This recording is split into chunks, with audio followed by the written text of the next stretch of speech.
Welcome back to Chapter Athletic. Here we've got Gear Gab today. Laz and I are going to be talking all things shoes.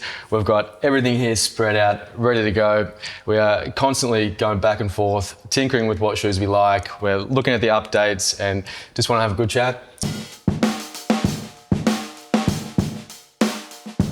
Our texts are generally 95% shoe-related content, which is very sad. At least. And this represents a very small portion of our total shoe wardrobes. It's quite shameful seeing all this out here. How many do you think you have? I don't want to admit that. Have you counted recently? No, it'd be 20 plus pairs, I reckon. Yeah. I think I've just done a clean out recently. I've got about 15 that I'm just actively rotating through. It's like having kids, you know, like you want to give them all equal time and love, but like often there's just your favourites. There is definitely the favourites. Yeah, I feel a bit we've bad. got a couple of favourites that we've been talking about. There's definitely a few. We'll go over them today with much love. Yes, like all our kids that we love equally. Exactly. So I reckon we'll start off with our shoe news. So I think some of the biggest news this year is Nike redoing their daily trainers range. Yes. So we've seen a couple of the models so far, mainly in the Pegasus, where we've got the new Pegasus Plus, Pegasus Premium. So Nike looking to split up their model offerings. We're taking the Pegasus, which is that lightweight cushioning. Yep, the OG. Exactly. Everyone gets into running and wears a pair of Pegasus at least once. That's it. We've got the Vomero, so like the more maximum cushioning. Yep. And then the Structure, so the more supportive cushioning. That's how they're trying to market it. So Nike are going to bring out tiers of each of those three base shoes. Where they've got the Icon, the standard ones that we're used to seeing, and then we've got the Plus, so the more sort of performance orientated, slightly higher technology, and then the Premiums, where it looks like they're trying to showcase innovation and let the consumer know what they're tinkering with in terms of technology, and just trying new things. Yeah, I mean, I can talk on the Premium because I was lucky enough to get these in the lottery, when they first came out. I didn't know what to expect. Me personally, I'm a heavier guy. I think the Pegasus is kind of past me as far as what I would prefer to put on my feet. It doesn't have enough in the forefoot for me. There's a few things that it's just kind of doesn't do it for me anymore when I could hop into something like an Evo SL, for instance. But I grabbed these because I thought it looks awesome. It does a casual shoe that you can wear around and not feel too crazy in. I've got to say, the first run I went on in them, I was quite shocked because it's just this weird feeling, almost Superblast-ish, I would say, where the AirPods just create this kind of unlimited midsole feeling where on paper, they're very heavy. They're kind of 310 plus, 320. Sure, they're supposed to be quite heavy. They don't feel heavy. I feel like aside from interval work, you could wear these a lot. There's just too many other shoes that kind of fill the gaps a bit better for me, and it'd be a shame to wear these out and destroy them because they look great as a casual shoe as well. So for me, I wouldn't want to put daily miles on them purely because it's more like a travel shoe. So I think we touched on the first episode of the podcast, but it'd be like a shoe that you could wear out on the plane, you go to Melbourne for a weekend and you can run in it. You don't need to bring like a pair of shoes. So I don't know how much exposure you've had to the premiums. Look, not a whole lot, but it is really cool that they've gone with this full length air zoom. So I'm sure people have been able to see just those filaments that are inside. It goes along the whole thing and would just be giving like a really unique ride because it is. Yeah, it feels quite stable too. So you'd think like being on all air, it'd be inherently unstable, but it's not. I think this actual rigidity here, like it almost acts like a plate in a weird way. I don't know what. There's a bit of plastic shanking in there, so surprisingly stable. Really, really cool feeling. Yeah. I think the Pegasus Plus people responded to that pretty well as well. So sort of is a bit reminiscent of the Pegasus Turbo 2 in the sense that it does have the Pegasus last with it and a really lightweight. They've got the Zoom X compound in it, but it wouldn't be the Zoom X you'd be expecting to see in the Vaporfly or the Alphafly, but they've got that more responsive, partially paper-based foam in that. Have you run in the... No, I haven't. I've tried them on and once again, they kind of felt in that lower midfoot for me. I was a bit scared they might bottom out. So they're very traditional feeling. They don't feel like there's a rocker in them at all. So there'd be a market that would love them, I reckon. Pretty good lightweight trainer for people. I've seen definitely quite a few runners in them at the clinic and they look like a good reliable, lightweight shoe. Obviously not plated, traditional type feeling. So I think they've done pretty well and moving in a good direction with, I like how this lineup is feeling so far. So it keeps it quite simple. The Invincible and the React that Nike had previously as daily trainers, they did get quite heavy and sluggish and just unpleasant feeling. You didn't see them on a lot of serious like the runners' feet. Infinity runs and React, it just didn't really work No. that well. Yeah, they've very interested to see how they go with that. The Vomero 18 is looking quite promising. So I've tried them on. Yeah, feel like a very aggressive drop. So I think they're rated about 8 to 10 mil. They feel like I've told you, like 14 mil. It just feels like you're wearing high heels. Not that I know what wearing high heels is like, but if I was to wear high heels, I'd expect them to feel like the Vomeros do. So, but listening to other people review them, I think they will appeal to a lot of people. I think the drop is a bit too aggressive for me. So, yeah. I like where Nike have gone with that Zoom Fly 6 too, compared to the last couple of models. Yep. So having that carbon-plated speed trainer that has some of the more paper-based foam in it, but also the React X as a layer as well, just for some extra durability. Yep. That shoe's looking quite good. Looks like it should be a pretty sort of solid, reliable speed trainer that's not too aggressive. Yeah, my main concern with this whole lineup is probably a good segue. I don't know what you had planned, but when you're talking about a Zoom Fly 6, that's kind of a direct competitor to something like this, right? Yeah, totally. So then you look at what the value would be if you look at something like a Deviate Nitro 3 versus a Zoom Fly 6. I would choose this all day, every day.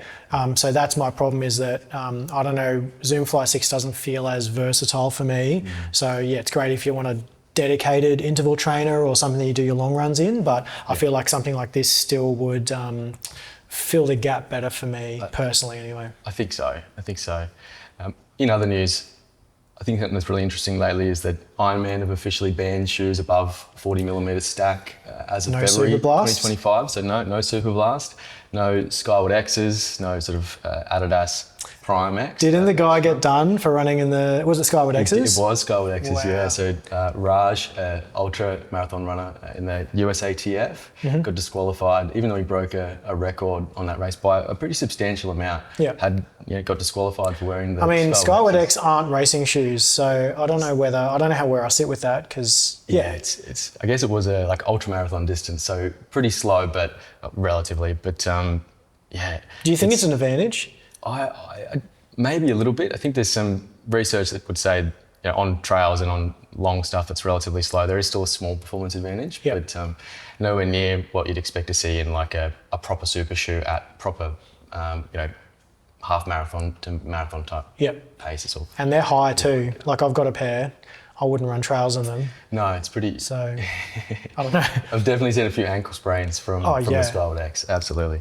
But interested as well, like some of the shoes that aren't necessarily performance orientated, like the Puma Mag Max and the Nova Blast, also banned. So I can't see anyone getting any advantage in the back of it. You love the Nova Blast.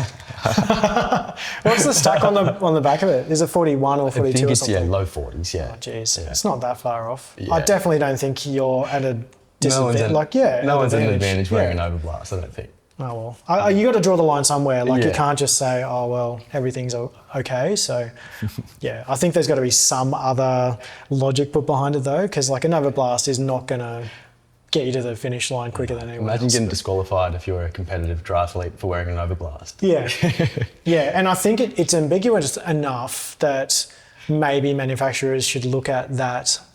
Like I know that like typical people want more stack and everything like that, but like if there are generic guidelines like the 40 mil rule, wouldn't it just make sense to just not make shoes above that?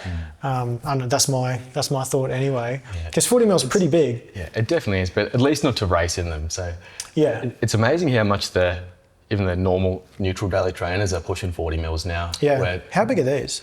They're 38.5 in the back. Yeah, right. So it's definitely getting there. It's very close. I mean, they feel better than the Superblast. Anyway, we'll get into that later. We'll get into that. We'll get into that. How about we go through a shoe that we've both been sort of really using a lot lately. Yes. In this Puma Deviate Nitro 3. You can see the dirt on the front of it from all the rain running. We have had a bit of rain lately, and these are just a brilliant model to take out in the rain as well. So Puma obviously hitting their straps pretty strongly this last season or so, particularly with the Hyrox, brand partnership they've got. So this shoe essentially been designed for the Hyrox race, obviously that fitness race where got lots of different stations where people are lunging, pulling sleds, and running around corners. So to match a shoe that matches to that race is I think a tall order for a brand, and I think they've done a really good job making a shoe for that. Yep. So this Deviate Nitro, like you said before, it's not the lightest shoe ever, so it comes in at 290 grams, which is not light. Really? That's surprising. Yeah. It doesn't feel that heavy on foot. I would have picked it in the 250, 260 kind of mark. Yeah, I'd agree. It feels quite light. They've gone with that, we're seeing more and more now the dual density construction where they've got the top layer being the Nitro Elite foam, which is their new A TPU compound. Yep. And then on the bottom, they've got a blended compound just in the normal Nitro foam. So you do get that softness on top and bounce, particularly as you load up through the forefoot. If you could see that Nitro Elite being thicker through the front and then at the back with that firmer, more sort of it gives it durable. More durability because it's not as softer foam. Yeah, definitely. It is a relatively high stack shoe, but I don't think it feels mushy like other high stack shoes. Definitely doesn't feel, it feels quite neutral to me. It feels like a Pegasus. I told you the other day, it feels like a better version of a Pegasus. I think so too.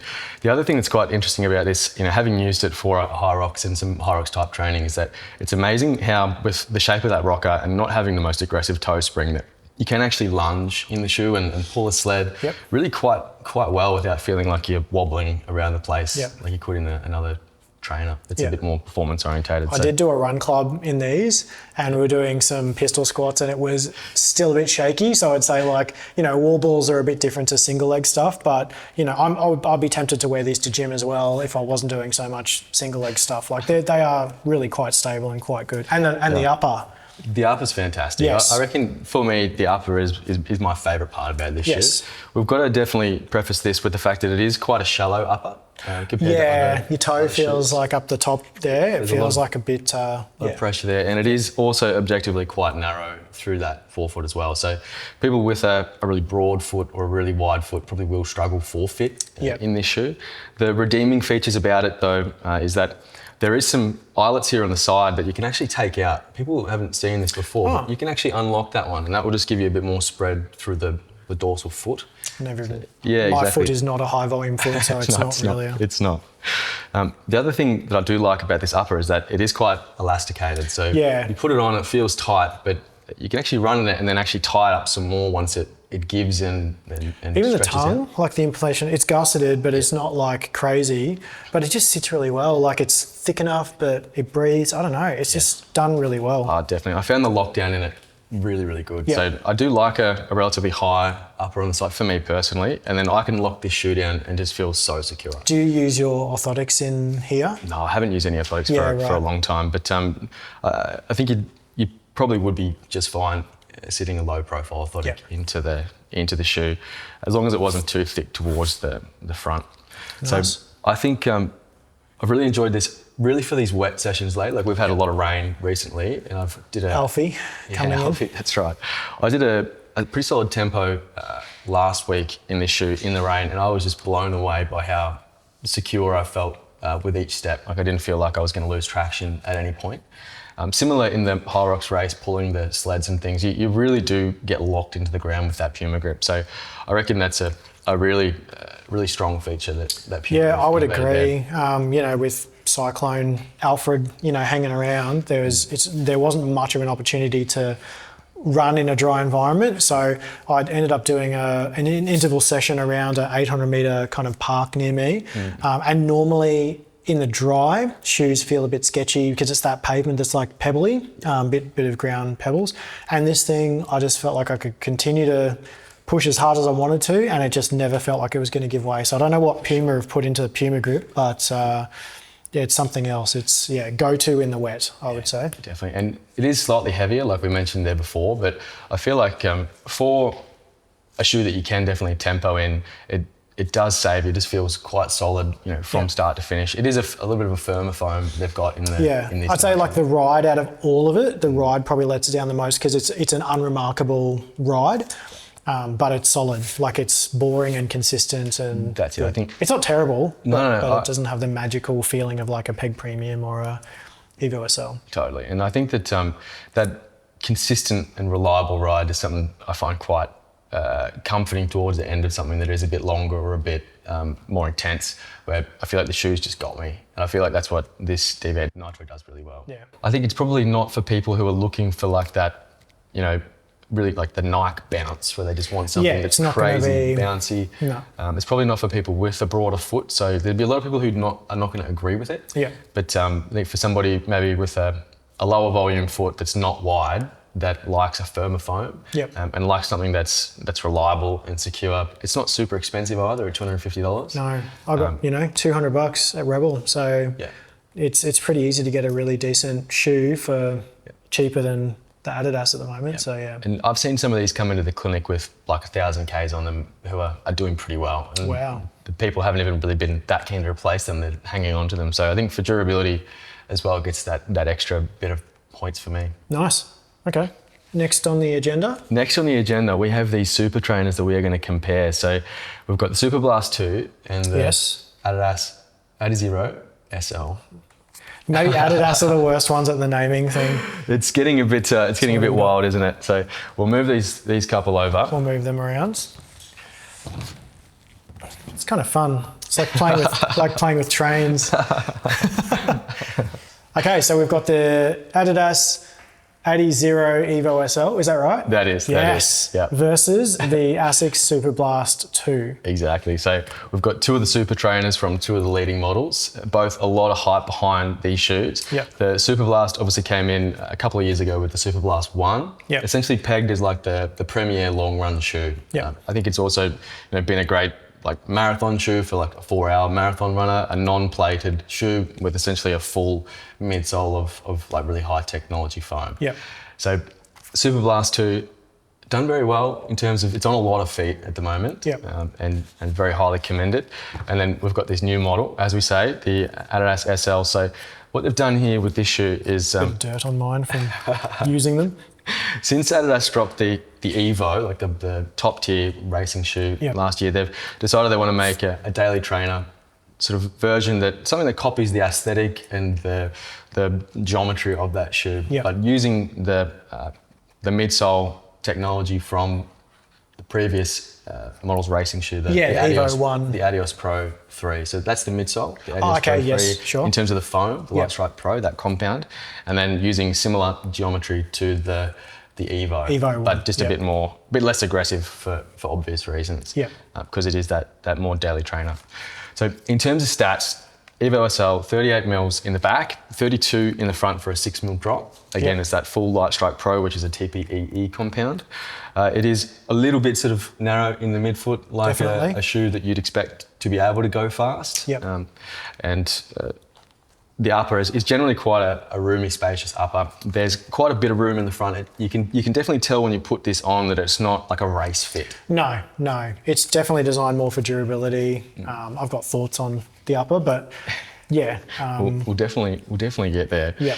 The Superblast 2, so we've got a much thicker midsole relatively, with the stack being sort of 43 at the back and yeah, exactly, and 35 at the front. So we've got the more dual density construction here through the midsole with the Flight Foam Turbo Plus, which in the Superblast 2 has moved to a PEBA compound. So just a little bit more sort of firm and bouncy compared to the old nylon.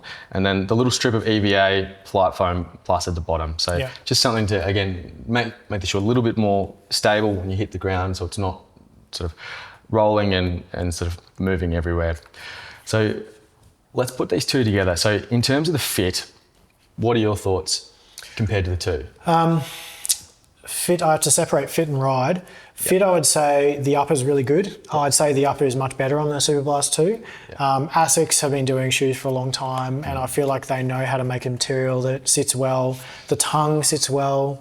You get a good lockdown. It's very breathing, easy. You know, you don't feel overheated in the shoe. I really do like whatever this is. It's like a knitted, you know, thing. Yeah, I feel like they've done a really, really good job with the upper, and I can see this lasting for a long time. Nothing about it feels cheap. No, for sure. The laces are good. The tongue, it is gusseted, but you know, it sits really well. Sure. I think ASICS do uppers very well, and I think this is no exception. I find I really like the lockdown that you get out of the Superblast. So I'm really locked into this shoe. The high walls are pretty high in through here. The other big change from the Superblast 1 to the 2 was that they did sort of taper up the flares through the midsole in here and here, which I think just adds to the stability where you are. Just sitting down a bit lower into some foam that's cradling that rear foot. Definitely feels more stable than. Is it wider? Yeah, look, it is a bit wider on the bottom in terms of the profile, so you can sort of... It's looking top down, it actually doesn't look that much. I don't know if the camera can see that. It doesn't look that much wider, to be honest, but it feels wider when you're running in it. It's a bit straighter in the last. You can sort of see that the Superblast goes straight from sort of heel to toe, and the Evo SL does just bow slightly inwards, which sort of sometimes can give a shoe a little bit more access to higher speeds because the rear foot and the forefoot can sort of decouple. We don't quite get that feeling of the Superblast, but I think it does give a much more stable ride, especially with those other features that we mentioned. So we've got the upper. What else is there? The only other thing with Superblast is that I find with ASICS uppers, they do taper quite a bit across the lateral toes. I've never had a problem because I don't have, it's like not a super wide forefoot, but I don't have wide feet. So. I'm okay too, but there's definitely some people, their fourth and fifth toes can get pretty irritated or get a bit of compression through the front. So the width on this Evo SL is probably a bit more spacious compared to the Superblast. I think it's just more volume there. I find that the lockdown with this Evo SL can sometimes give me a bit of trouble, or I just don't feel like I can get that really tight lockdown around the ankle. But I just still really do like it. It's a comfortable shoe. It does the basics quite well. I'd say, my only criticism of the Evo SL would be the upper. Just around the tongue feels a bit too short. So when I'm lacing up, you lace this up in the tongue, especially say with the Deviate Nitro 3, it feels like the tongue just sits really nicely. This one I find that, especially I do runners not, the tongue just feels like it needs to be that little bit longer so it would sit better on the front of my foot. It's just not as, the laces are a bit janky. It's just overall, it's more durable, but it just doesn't feel like it's as snug. So it's a bit more work. And once you've got the shoe on and it's comfortable, it like disappears on the foot. I'd say like ride, we haven't touched on ride, but I would say this is the most natural shoe I've ever run in. Like it's just, the reason why I grab it all the time is just the way the rocker is, the foam. And let's explain that a little more. So in the Evo, the top tier racing shoe, they've positioned the fulcrum of the rocker about 60% through the length of the shoe, and done essentially quite a similar thing with this Evo SL. So I totally agree with that, where it does feel a bit further back than in some shoes, where you don't get that like late aggressive push off the front. It just sits under you, especially if you're landing with a midfoot strike, and you can just sort of tap through the front and just gently rock into the back. And it works well for me because I've had issues with Morton's neuroma type stuff on my left foot, and I just feel with like severe toe spring, it brings in that. Whereas with this, because the rocker starts further back and it's more gradual, it's just easier on my feet. So I just don't have the same problems as I do when it's like got a more aggressive toe spring and I'm getting that pressure consistently on my forefoot. So that's another consideration. If you've had issues with things like Morton's neuroma, you may find that the rocker starting further back and more gradual, less of a toe spring actually helps with those things as well. I'm not related to any kind of doctor or podiatrist even, but just my own personal experience. No, totally. I think personal experience is always very important. In terms of the ride, again, so I think what I would choose these shoes for can sometimes vary. I think that the Superblast probably performs slightly better for me when I'm a bit more beat up, and I just don't want to think about where I'm putting my foot as much. I can just sort of rock through a bit easier with a little bit less effort. The Evo SL, I feel like, because it is more agile, I think it can go a bit faster. Sometimes I just have to just be mindful, where I'm putting my foot. And I think it's a little bit more work to use the shoe compared to a Superblast, particularly for something that is a bit longer, but it's fantastic. Like I really do like it. I really love the Light Strike Pro. I've always been a huge fan, and I liked it.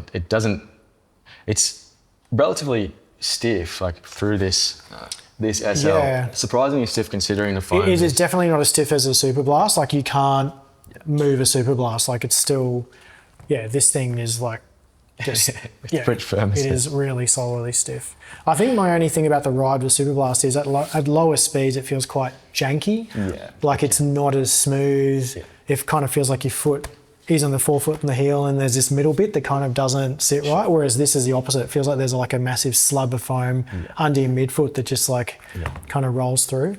Because it is more sort of firm, the Turbo Plus foam, it does require a bit of energy for you putting into it to spring back. Definitely some people complain about the Superblast where they just feel like it's too firm for them and they just want something that's a bit more compressive and compliant. But it needs a little bit of energy to get the most out of, for sure. But I generally don't have energy left when I'm reaching for them. So by the same stick, so at higher paces, Superblast can again start to feel a little bit out of place, where there is so much shoe under the foot, and just because it doesn't quite have the most aggressive toe spring, it can just feel a bit awkward at really. It definitely feels like more shoe on the foot than the Evo. Yeah, for sure. I mean, it does just disappear under the foot at higher paces. I find this Evo SL. Honestly, I've run on trails with it. I've accidental trail runs, and like there's not much grip there, but it's still more than okay. Yeah. The Continental rubber on this Evo SL still does quite well. Yeah, I find like it is that surprisingly so. You'd think you look at this and go, "This is way better." Yeah. But I've never had any dramas with this. Like obviously, Continental have done Formula One tyres, so I'm pretty sure. That's right. Do shoes. I think in terms of stability, my personal thoughts with this one, as somebody who does pronate a little bit more, especially if I'm more tired, it's not necessarily a problem, but I can just notice that I'm maybe not moving that well if I am quite fatigued. I find that the Evo SL can be a bit of work during that time. So maybe for runners who are either more beginners or novice, and they do have a fair bit of movement happening sort of at the ankle or the leg, that shoe might not be the one to pick. Yeah. Just because it's like a bit thinner as well. Like it's not as wide through the mid and rear foot. Probably doesn't suit. It suits us because we run a lot more. But I can understand why it wouldn't be the first choice for a beginner. Something like a Nova Blast 5, for instance, would be a much better choice. I think the Superblast actually does quite well as a neutral, stable shoe where, just because, like I said, it is so wide at the bottom, you get a bit of a hug from that inside. You can lock it down pretty nicely. The foam's pretty firm in the sense that it's not going to squash around on you too much. Yeah. So I think that the Superblast definitely wins that battle in terms of stability, and people just take note of that if they're trying to toss up between the two. In terms of value, we've got the Superblast at $330. Yep. And the Evo SL at $240. Yeah. So I reckon that in terms of value, they're both actually very good propositions independently, because you can get so much out of the Superblast in the sense that you can get a shoe that can go relatively slow, it can go relatively fast. You can wear it for like hundreds and hundreds of kilometers without it really deteriorating. So even though it's a good value shoe, Evo SL probably still outshines it at $240. I mean, it's almost $100. So, you buy two pairs of Superblast, you could buy 3 pairs of Evo SL. So it doesn't matter how much you get out of that. You get 3 pairs, or, you can buy another pair of shoes. So you could have 2 pairs of Evos and a pair of Deviate Nitro. So I think it's a lot to be asking anyone to buy a non-racing shoe for more than $300. That's kind of like a line that I don't necessarily think should be crossed. So I really do hope that with this shoe coming out at $240, that we can see more shoes that have a good amount of technology for that mid 200s Australian dollars. That would be such a good outcome. And how good does this shoe look? That's great. It's my Darth Vader colorway. It is your Darth Vader. Yeah, it's fantastic. And they've got, so many different colorways coming out. Like Adidas really do colors really well. Big fan of the way that, even yours, like just black and white, really simple. It's so clean. Yeah. It's just ridiculously clean. I have struggled to like a lot of the Superblast colours. I'm just going to throw it out there. Oh, I like these. I don't like yours. That's, yeah, I've been very vocal about not liking the mint colourway. Yeah. But even these, right? Like they just look really clean. It's off the charts. These are growing on me actually. I didn't want them and then now I've got them, I'm into it. Yeah, I'm about wear it. them at night, I tossed up between the black and white ones and the yellow ones and went the black and white ones because I'll be wearing them around a fair bit, but part of me does want to wear a bright yellow shoe sometimes. Yeah, because like I tried to reason with myself that I'm going to wear running shoes out casually and I'm like, no, I'm not that guy. So I'm happy just to get like crazy colours now. As long as they match the rest of my outfit, then, you know, they're all good. So happy days. Happy days. Well, we've done very well here. I'm very impressed with that. I think we've first one. covered enough. I think we need to stop our whatever it is. We could digress. Yeah, our neurodivergence has coalesced into this. So I think we're ahead. While we're ahead. So that was Gear Gab episode 1. Gear Gab episode 1. Love it. Yeah. I mean, it'd be great to hear feedback from people. It would be. Obviously, this is a very specific niche thing, but we thought we'd create like a segment where we can really unleash our nerdiness on the shoes, really share our opinions, because some people just love talking about shoes. I know we do. So maybe we're the only two neurodivergent people that want that. But I think there's a market there. Yeah. So let us know what shoes you want us to look at. Please. We have plenty, and we will probably get plenty more. So call out your favourites if you think there's a better spiritual successor to the Evo SL or the Nitro 3. But maybe we should do, if anyone leaves a comment, should we do Nitro 3, Superblast or Evo SL? Yeah, I want to hear it. Yep. This is going to justify me buying more shoes too, so I'm really happy about it. I wish I could want justification. At this point, it's just a free-for-all, but that's okay. All right, epic. Thanks for watching, guys. Thanks, guys. And see you at the next one.